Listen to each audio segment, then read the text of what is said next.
चला तर बघू पुढचा प्रश्न. हा प्रश्न संयुक्त पूर्व परीक्षा गट ब 2022 मधला आलेला रिझनिंगचा प्रश्न आहे. यामध्ये आपल्याला म्हटलेलं आहे की ए, बी, सी, डी, ई, एफ हे 6 ओळी उभे आहे. ते 6 जण आपण उभे केले. नंतर बी हा एफ आणि डीच्या एफ आणि डीच्या मधात बी बसून आहे. पुढे ई हा ए आणि सीच्या मध्ये बसून आहे. ए आणि सीच्या मध्ये ए आणि सीच्या मध्ये ई बसून आहे. ए हा एफ किंवा डीच्या लगेच पुढे नाही. यांच्या पुढे लगेच ए नाही तर डीच्या पुढे इथे डी काढू आपण.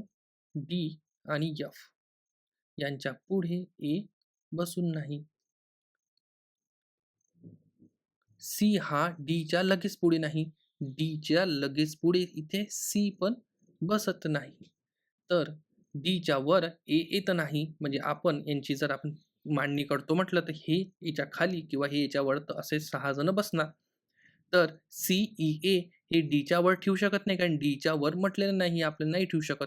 तर आपण हे CEA इथे डीच्या खाली ठेवू. तर CEA नंतर एफच्या वर ए येत नाही. एफच्या वर ए नाही दिसत आहे. डीच्या वर ए आणि सी नाही. डीच्या वर ए आणि सी नाही आहे. म्हणजे आपली मांडणी अशी येणार. प्रश्न असा केला आहे की एफ हा कोणत्या जोडीच्या मध्ये उभा आहे? तर हा एफ कोणत्या जोडीच्या मध्ये उभा आहे? बी आणि सीच्या मध्ये. बी आणि सीच्या मध्ये. जे आपलं उत्तर क्रमांक 4 बरोबर येणार. शॉर्ट्स व्हिडिओ असल्या कारणाने इथे फास्ट एक्सप्लेनेशन होते. संपूर्ण असा सविस्तर व्हिडिओ पाहण्यासाठी तुम्हाला इथे लिंक दिसत असेल त्या लिंकवर तुम्ही क्लिक करून संपूर्ण व्हिडिओ पाहू शकता.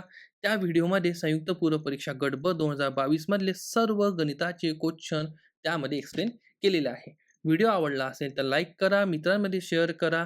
आपलं चॅनल मॅथ्स ट्रिक मराठी याला सबस्क्राईब करा. सोबतच बेल आयकॉन दाबा. धन्यवाद.